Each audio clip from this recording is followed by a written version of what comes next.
one of the kind of promises of a lot of different organizations and labs and things like that I think we all fall into is that it will be that magic bullet that, like, oh, I got into this thing and that means that I'm set. My project will be funded and we'll be making this next year and it'll be fast tracked and I'll find my mentor and, all this stuff.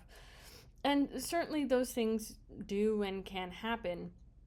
But the reality is that the majority of the time, a lot of these things, nothing happens out of it. You get into Sundance, nothing really changes. You get into some crazy lab, nothing really changes.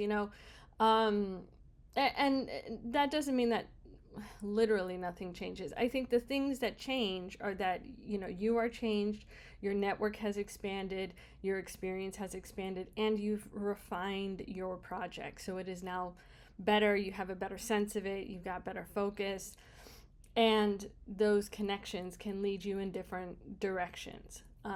But I think a lot of times, especially in the independent world, where, as Mark Duplass said, like, we're waiting for the cavalry to come and the cavalry's just not coming. You're just waiting for somebody to swoop in and magically make your project happen. And here's $1 million, go play. And again, those things can and do happen, which keeps that dream alive. But if you really look at it statistically, that is like buying a lottery ticket and using that as your business plan. And that is just not a business plan.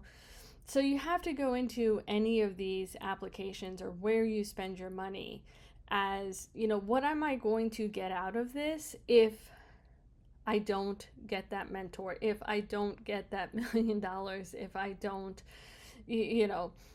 become best friends with, Spike Lee or whoever the mentor is, and those are all useful things and can help you move forward in your career, but they're just not necessarily the obvious things in these types of scenarios. And so I do think there is a value to school. Again, not everybody is gonna be, school is not for everybody, and I'm not, there are definitely some bad teachers out there at various film schools. So, it's not necessarily a foolproof plan, but I do think that there is value in that. The other thing that I think there is value in is paying for coverage, because that kind of unbiased perspective from somebody who's just read 100 scripts and couldn't care less about you or your script or your passion project or whatever it is that you're trying to say, and they're just kind of evaluating it from this very disassociated standpoint, is very helpful. Now, there are a lot of AI tools, there's a lot of AI coverage coming out, and those can actually be really helpful too, because they're pulling from statistics and research and information that that can be really helpful from the business side of evaluating your project. But again, that human response, when you get real coverage from somebody who's read a lot of scripts, who's worked in the industry, that is, it's like the difference between talking to your friends about your problems and talking to a therapist. A therapist has tools, they have kind of, they can cut through the emotional BS and kind of give you an evaluation of what's going on.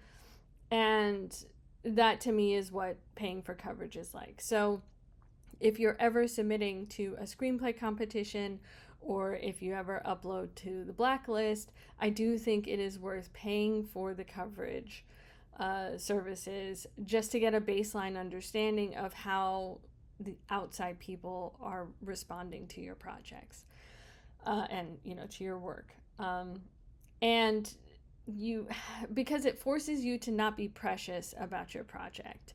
A lot of screenwriters end up with their spec scripts or their passion projects as just being samples that then get them work, but their passion project isn't actually the work that's getting done. It's getting them a writing job on some other project. So